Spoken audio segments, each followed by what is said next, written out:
రెండు దేశాలు ప్రపంచంలోనే అగ్రదేశాలుగా ఉన్నాయి. నెంబర్ 1 కావడం కోసం ఇరు దేశాలు పోటీ పడుతున్నాయి. కానీ ఒకరిపై విశ్వాసం మాత్రం ఉండదు. ఒకరికి మరో దేశం ఉత్పత్తులు లేకుండా మనుగడ సాధ్యం కాదు. కానీ ప్రతి నిమిషం ఆ దేశంపై సుంకాలంటూ బెదిరింపులకు దిగుతుంది. ఒకరోజు టారిఫ్స్ 100 అంటాడు, ఇంకోసారి 200 అంటాడు అమెరికా అధ్యక్షుడు ట్రంప్. కానీ చైనా నుంచి గుండు సూది కూడా దిగుమతి చేసుకోకుండా ఆ దేశం బతకలేదు. పైకి డిష్యం అనుకున్నా తాజాగా మేమిద్దరం కలిసిపోయామంటూ చేసిన ప్రకటన ప్రపంచాన్ని ఆశ్చర్యంలోకి ముంచెత్తింది.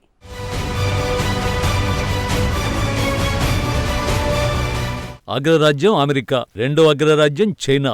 ఈ రెండు దేశాల మధ్య పచ్చగడ్డి వేస్తే భగ్గుమంటుంది. ఇప్పుడు ఇరు దేశాలు స్నేహగీతాన్ని ఆలపిస్తున్నాయి. ట్రంప్ 2.0 పాలనలో చైనాపై సుంకాలతో విరుచుకుపడుతున్నాడు. చైనా కూడా ఎక్కడా వెనక్కి తగ్గడం లేదు. అమెరికా దిగుమతులపైన చైనా సుంకాలు విధిస్తోంది. మరోవైపు అమెరికాకు ఎగుమతి చేసే రేర్ ఎర్త్ మినరల్స్ పై చైనా పట్టు బిగిస్తోంది. ఇరు దేశాల మధ్య కోల్డ్ వార్ కొనసాగుతోంది. ఇలాంటి తరుణంలో ఇరు దేశాల అధినేతలు తాజాగా భేటీ కావడం ప్రాధాన్యతను సంతరించుకుంది. పరస్పరం ఒకరికొకరం సహకరించుకుంటామంటూ కొత్త పల్లవి అందుకోవడం దక్షిణ కొరియాలోని బుసాన్ వేదికగా ఆసక్తికర ఘట్టాన్ని ఆవిష్కరించింది. రెండోసారి వైట్ హౌస్ లో అధ్యక్ష బాధ్యతలు స్వీకరించిన తర్వాత ట్రంప్ చైనాపై 100% సుంకాలు విధించే హెచ్చరికలు జారీ చేశారు. ట్రంప్ ఆగ్రహానికి చైనా రేర్ ఎర్త్ ఎగుమతులకు పరిమితులు విధించడం కారణంగా నిలవడంతో ప్రస్తుతం చర్చలు కీలకంగా మారాయి. మొత్తానికి అమెరికా చైనాల మధ్య చర్చలు ఫలప్రదంగా మారాయి. దీని ఫలితంగా నవంబర్ 1 నుంచి అమల్లోకి రావాల్సిన 100% సుంకాల బెదిరింపు ఉపసంహరించబడే అవకాశం ఏర్పడింది.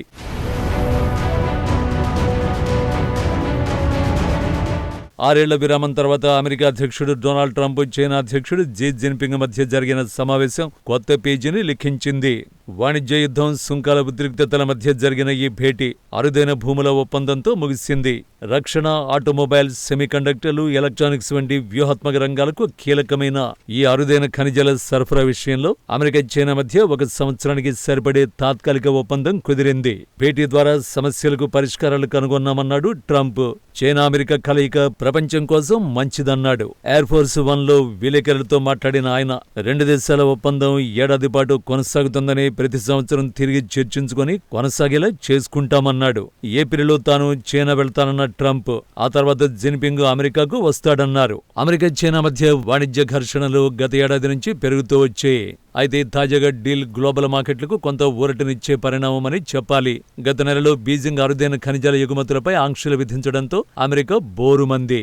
అమెరికా తయారు చేసే అనేక ఉత్పత్తులు చైనా ఎగుమతుల నిషేధంతో ఆగిపోయాయి. దీంతో చైనాపై అమెరికా 100% సుంకాలు ప్రకటించింది. దీంతో మరో వాణిజ్య యుద్ధం మొదలవుతుందా అన్న చర్చ సాగింది.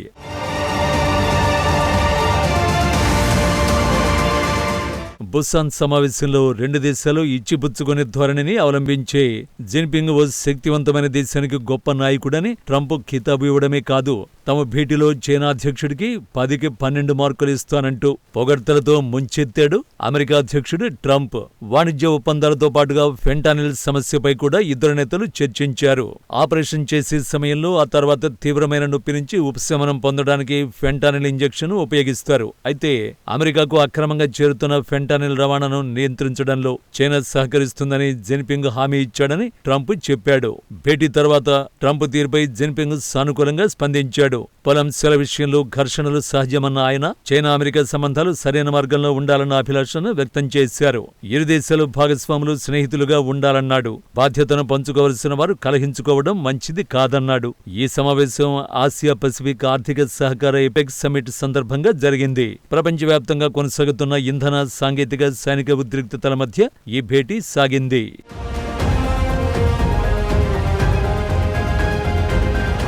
అమెరికా టెక్నాలజీ కోసం చైనాపై ఆధారపడే స్థాయిని తగ్గించడానికి ప్రయత్నిస్తున్నప్పటికీ అరుదైన ఖనిజాల విషయంలో మాత్రం వాస్తవాన్ని ఆ దేశం అంగీకరించాల్సి వస్తోంది. వాణిజ్య యుద్ధం శిఖరానికి చేరుకున్న సమయంలో ఇరు దేశాలు కాస్త వెనక్కి తగ్గడం, ఫెంటానిల్ సుంకాలను 20 నుంచి 10% తగ్గించడంపై అమెరికా ఒప్పుకోవడం కూడా కీలకాంశంగా చెప్పాలి. బీజింగ్ పై మొత్తం సుంకాలు 57% నుంచి 47% తగ్గనున్నాయి. సోయాబీన్ ఉత్పత్తుల కొనుగోళ్ల పునరుద్ధరణకు కూడా డ్రాగన్ కంట్రీ అంగీకరించిందని ట్రంప్ వెల్లడించారు. వెల్లడించారు.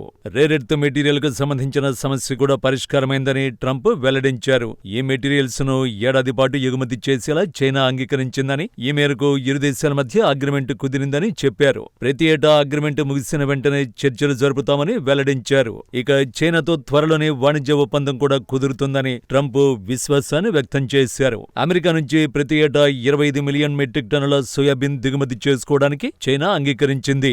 ఈ మేరకు ట్రంప్ జిన్పింగ్ చర్చల్లో ఒప్పందం కుదిరినట్టు America treasury secretary Scott Bessent వెల్లడించారు. ఈ ఒప్పందం వచ్చే 3 ఏళ్ల పాటు అమల్లో ఉంటుందన్నారు. ఈ రోజు నుంచి వచ్చే ఏడాది జనవరి దాకా చైనా 12 మిలియన్ మెట్రిక్ టన్నుల సోయాబీన్ కొనుగోలు చేయనుంది.